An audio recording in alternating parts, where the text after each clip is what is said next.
Hello everybody and welcome back. My name is Kari and today I am doing my December wrap-up. Somehow I managed to read 11 books this month, which I'm actually really happy about.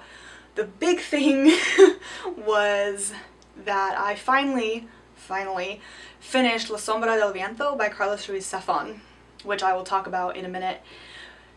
And that is such a big thing because I was reading it in Spanish and I've been reading it since May. So, good job me for that. But before we get into that, we're going to start with the books that were library books, because then I can use my phone. So, there we go, okay. The first one was Sugar in the Blood, A Family's Story of Slavery and Empire by Andrea Stewart. This is the same author who wrote the biography of Josephine I read in November, and I loved it. The Sugar in the Blood. I mean, I loved the Josephine one too, but Sugar in the Blood specifically. This is a nonfiction about the author's family starting about 1630 in the Caribbean and going up until, well, her. She is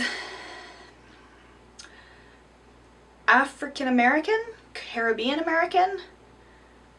At some point, the white plantation owner had some sex with a slave, and then several generations down, we get her. I don't know whether to call it Caribbean American or African American, but that's what happened. Anyway, without putting my foot in my mouth again, this was a great story. So we start with the first white ancestor that she can trace her family back to, which is the 1630s, and this guy comes all the way over from England, braving the storms and the seas and the bugs, and starts up a sugar plantation. As a small operator, it's not really a particularly profitable thing, but then obviously you marry into richer families and you buy more land and you get more land, etc., etc. And then eventually she gets to, I mean, it doesn't take that long. I don't think so. It takes maybe 80 years to get to her first slave ancestor. One of my favorite parts about this was that she doesn't really lay the blame. I mean, if you're human, you acknowledge that the transatlantic slave trade was an awful thing that should never have begun, but did because humans are awful people. But she looks at that and then acknowledges that there's so many different facets and so much unknown information that while yes, slavery was terrible, there were things that we just assume about it that were not necessarily true, or that might have been true but that we don't know. For example, there might have been master-slave relations that were actually consensual and loving. And I know what you're thinking because I was and kind of am still thinking it too. How can it be consensual if there's such a power imbalance? But that's what we don't know. We don't know enough about this because the slaves weren't recorded, they weren't treated as human. And I think she did a really good job of looking at that through the lens of her family specifically, which probably gave her a big leg up as far as looking at all of that. So I definitely really enjoyed this book. I gave it a 5 out of 5 stars. Although, I will say, as a lawyer, it pained me, and this is in my Goodreads review, that at the very end of the book, in the epilogue, she's talking about a group that is fighting indentured servitude, basically, because, you know, that's also not a great thing, but she says that the group used the Third Amendment to fight servitude. Now, quick constitutional lesson for you. The first 10 amendments to the U.S. Constitution are the Bill of Rights. They are things like due process or freedom of speech, religion, etc. I mean, 1st through 10, all that. 9 and 10 are more ambiguous. Anyway, so the first one has 5 different rights, which includes speech, religion, assembly, and a couple others that I can't really remember. I know association is in there by association. I should know that. I don't. It's been a while since I've had to deal with it, but not the point. Point is, Second Amendment is the guns. Everybody knows that one because it's kind of controversial here. Third Amendment is that you cannot quarter soldiers in American citizens' house. When the British did that and the whole revolution thing, we got a little pissy and said, hell no. So, we put that in our Constitution. And, by the way, that has nothing to do with servitude. Yes, I am getting heated because the Third Amendment is not the one they wanted. The one they wanted was the 13th Amendment, which was passed after the Civil War that ended in 1865, also with Lincoln's death, and said that slavery and indentured servitude are illegal and you can't enslave somebody or in servitude them just because you feel like it. That's the one they wanted, and it's not like they just mistyped a number. No. They actually typed out the word third. Third and 13th are very different, and her editor should have caught that. So I'm not really calling her out because I think she's British. Or she lives in Britain now. I don't know. She didn't have really a solid connection to the States. That's what it is. She's Caribbean and lives in Britain. There we go. But her parents came to the States for a couple of years and then moved back. Or her grandparents came? There were a lot of people. I'm sorry, I don't remember. Anyway, she doesn't really have a strong connection, but if you're going to be a decent editor, you better get those amendments right. I don't care what constitution you're talking about. Don't screw it up that badly. Off my high horse now. With the exception of that, I really enjoyed this book. But they are talking about the 13th Amendment, not the 3rd. The next one I got from the library is not nearly so controversial as the 3rd versus the 13th Amendment in my head. And it is Red History of the Redhead by Jackie Collis Harvey.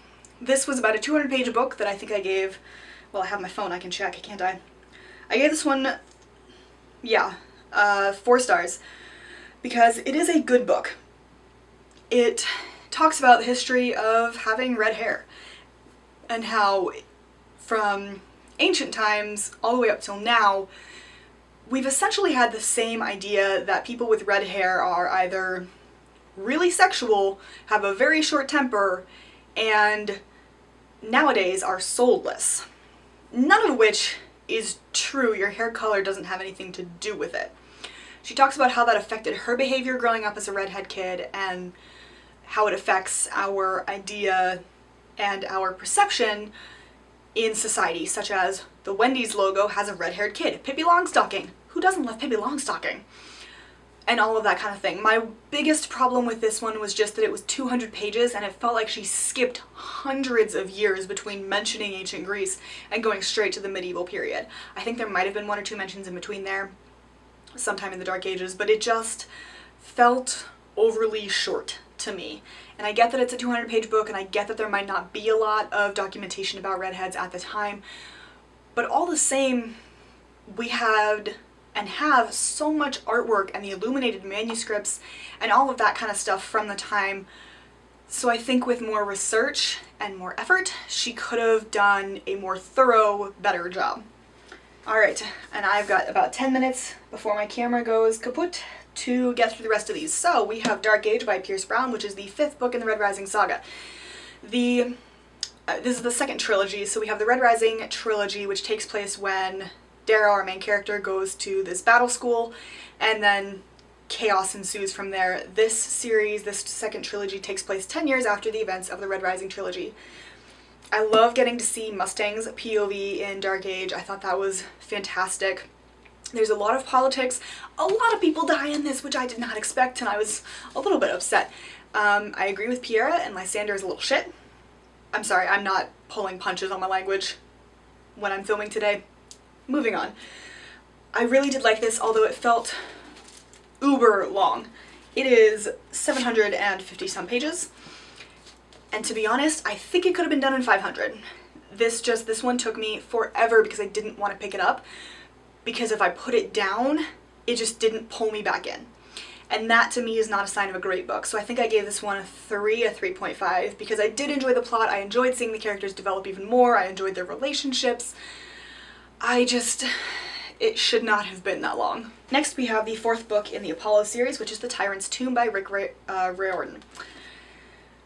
I think I gave this one a 3.5 as well. This follows Apollo after he's been cast down to Earth by Zeus and his demigod friends as they try to take down several of the not-so-nice Roman emperors. You know, like Caligula and Nero. Not great people. But I did enjoy this book. I think I gave it a 3 out of 5 because it's not my favorite series. I think the banter is always there with Rick Riordan. He's fantastic at that. But it didn't feel quite as connectable as, say, the Percy Jackson series, the Magnus Chase series, or even the Kane Chronicles, which I really enjoy. This one just isn't hitting me where those other ones do. But that is to say, it's still a very good series. I thoroughly enjoy the mythology and the combining of Greek and Roman into one series, and it's good, it's just not my favorite series. Speaking of Nero, I read The Splendor Before the Dark by Margaret George. This covers Nero's reign from when Rome burns down, and he blames the Christians, to his death.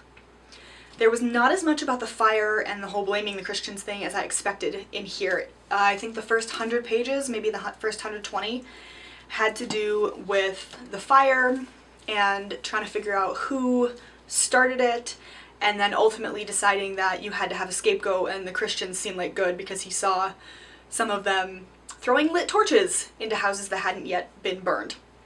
This is historical fiction, so she's taking liberty because we don't know if the Christians started it, we don't know if Nero started it just to, I don't know, be sadistic. We don't know, but I do really enjoy Margaret George's writing. I think there was some great details in here. And as far as humanizing Nero goes, it does a very good job. It does make me question a lot of what we know about him, which I think was her point in writing this one and Young Nero. Confessions of a Young Nero, that's the first one. If you are at all interested in ancient Roman history, specifically Nero, I highly recommend the Confessions of a Young Nero and this one. The writing is good. She does her research extremely thoroughly, which I love, and it definitely makes you take a second glance at Nero. Next we have Five Dark Fates by Kendar Blake. I think they gave this one a 2.5 or a 3. This series just never got better for me. Well, that's a lie. It got better in the third book. I think I gave the third book a 4. But this is a quartet about 3 sisters who are queens, and they have to kill each other until there's one standing. This is obviously the conclusion, and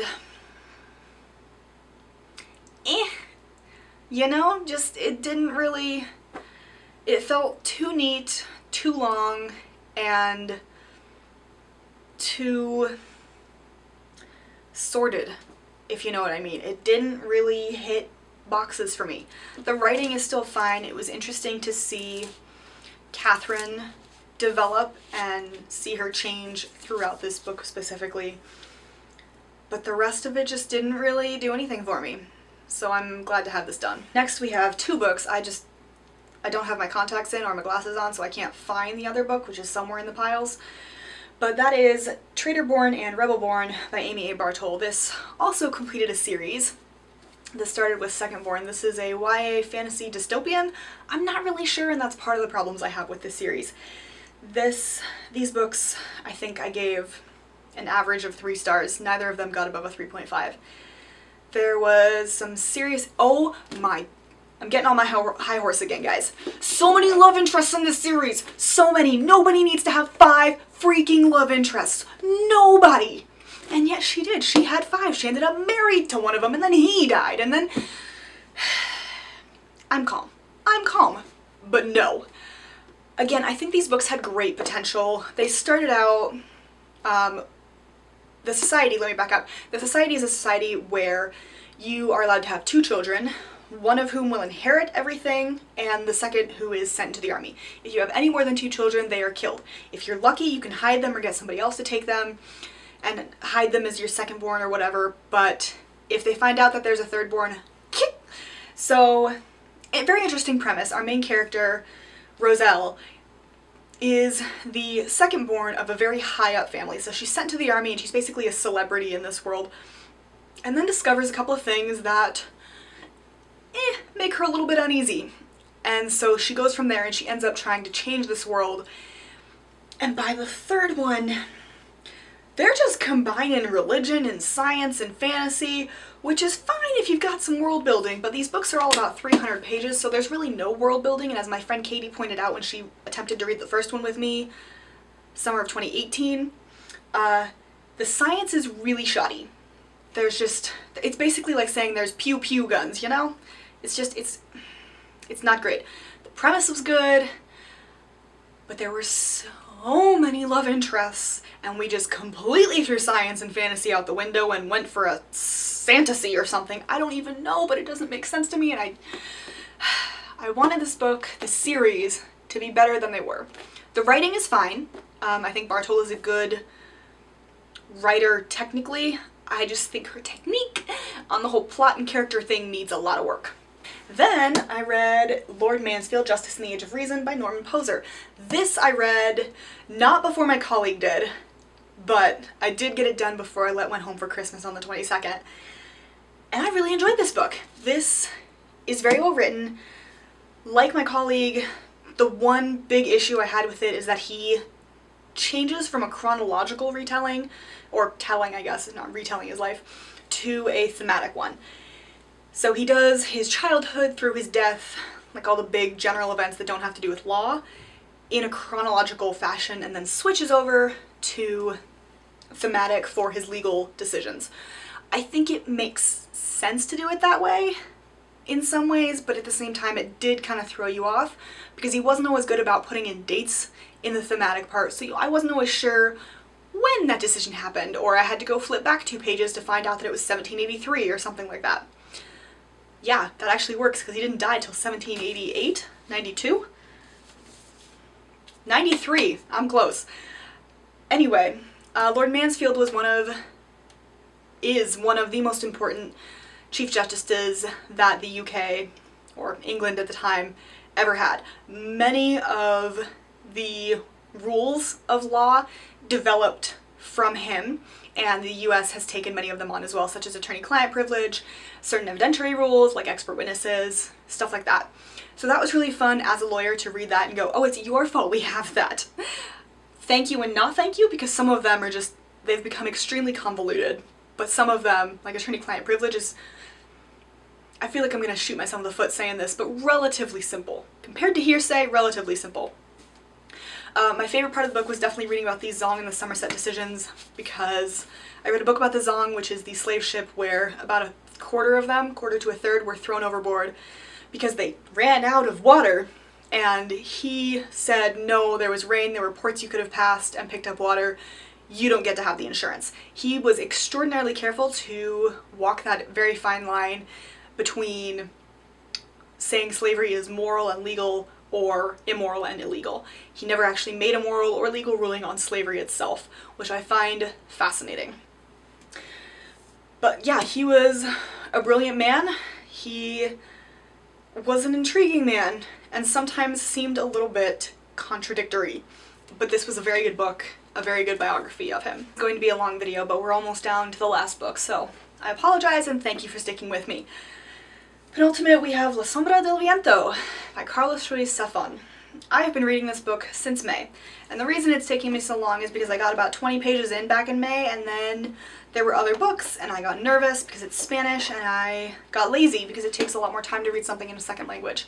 So kudos in all of the respect to those of you reading in English or any other second language, because it's hard. But I did finally finish it. I had planned on reading the entire thing in Spanish. I went to extraordinary lengths to find an audiobook in Spanish in the US. By the way, there isn't one, or at least not that I could travel with. They had it on CDs, I think, at my library, but I don't have a CD player because this is 2019 and I haven't had one of those since 2006? That sounds right. But anyway, so I read about a third of this in Spanish. I did get the Spanish version on my Kindle, and I listened to the remainder of it on Audible in English. That, I have to say, did put a bit of a damper on it. I tried not to include that too much in my reading because the timelines of this are not always clear no matter the language you're reading. But, switching languages and switching formats definitely messes with your head. I did enjoy the book. I think the Spanish writing is beautiful, and the English translation was actually very well done. This is a story about a boy who discovers a book by a certain author, Julian Carax, in the Cemetery of Forgotten Books, which his dad takes him to, and the boy, tries to figure out who this author is and where his other books are, and things just escalate from there, because it turns out Julian Carax is not what you would think. It was a very interesting story. There's a lot of characters in here to keep track of, and like I said, the timelines are a little bit murky, which I didn't really like, but it was doable. I think I gave this 3.5 out of 5 stars because the writing was really good. I thought the plot was fascinating. There were a lot of twists. To be fair, I called several of them. But it also seemed convoluted. And why does everybody have to include incest? There are several things I hate. Insta-love is fine if it's done well. Love triangle, fine if you insist. I mean, it's not my favorite thing. But incest? Incest, I abhor. I loathe it. It is disgusting and wrong on so many different levels, but we got some. And that was... Nope, didn't need that. Didn't need that in the story. Nope, but there it was. And I just... Incest and adultery are two of the things.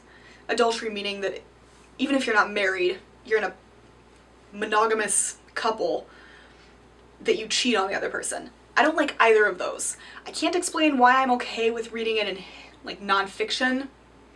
Maybe because it's already happened and there's nothing I can do, but if you choose to put adultery or incest in a fictional book where they could have made the better choice and you choose not to, like, I get that humans are stupid and that we make all sorts of stupid ass decisions, but really and honestly, wow, I'm on my soapbox a lot today. I'm sorry. No. That said, that was my biggest problem with this. There was a lot of sex in this book though. Not anything I expected, and I was definitely listening to part of it at 2 o'clock in the morning flying home. Not what I expected to hear at 2 o'clock in the morning. Here we are. Back to the point again. It's a very well written book. I think the plot was largely good, with the exception of the whole incest thing. I don't even mind the sex scenes, as you'll see in my next book. It was a good book. The writing is beautiful. I will go back and reread it fully in Spanish someday, but I think first I need to start with some children's books and build up my Spanish. And the last book is 6 Degrees of Scandal by Caroline Linden. This is a romance book, in case you couldn't tell by the beautiful cover. This is a book about some childhood friends who fall in love when they are in their late teens, but things don't go their way, and so about 10 years later, she is a newly widowed woman, and he is still free because, you know, he's a guy. They meet up again. He helps her get out of some trouble, and, I mean, it's a romance, so what do you think? The sex scenes in this were great. They were highly entertaining. I enjoyed them. And I actually really just enjoyed the general plot as well. The writing is simple. It's a romance book, so it read very quickly because you don't really have to think about a romance book. But I liked watching the friendship part come back because they've been in love with each other since they were, 17 and 20. And then she was forced into marriage and he left so that he didn't have to deal with the pain of it. Yes, it's a little overly dramatic, but I did really enjoy the friendship aspect. I also enjoyed the fact that she is strong-willed and can do it on her own and doesn't need help, and he recognizes that. That's one of my favorite tropes, is when the woman is just this independent person, she can take care of it all, and the guy recognizes that, but still is like, hey, when you need me, I'm here, just let me know. And that's basically the dynamic in this book. So, I liked it. Corny romance, I like them. I gave that one 5 out of 5 stars because it's definitely one of the better romances I've read in the last couple of years. To be fair, I think I've only read maybe 3, but I think I am going to make it a new tradition that I read a romance book on New Year's Eve, because that's what I did 2019, that's what I did 2018, and it just, I don't know, it's a good way to end a year. Anyway, I know this video is very long. I am very sorry about how many times I got on my high horse. That doesn't normally happen. As you know, if you've watched more than one of my videos, I don't normally get that heated about books, but these several just... Apparently it was a very passionate reading month. Thank you guys so much for watching this video. I know it's long, and I will shut up now and see you in my next one. Bye.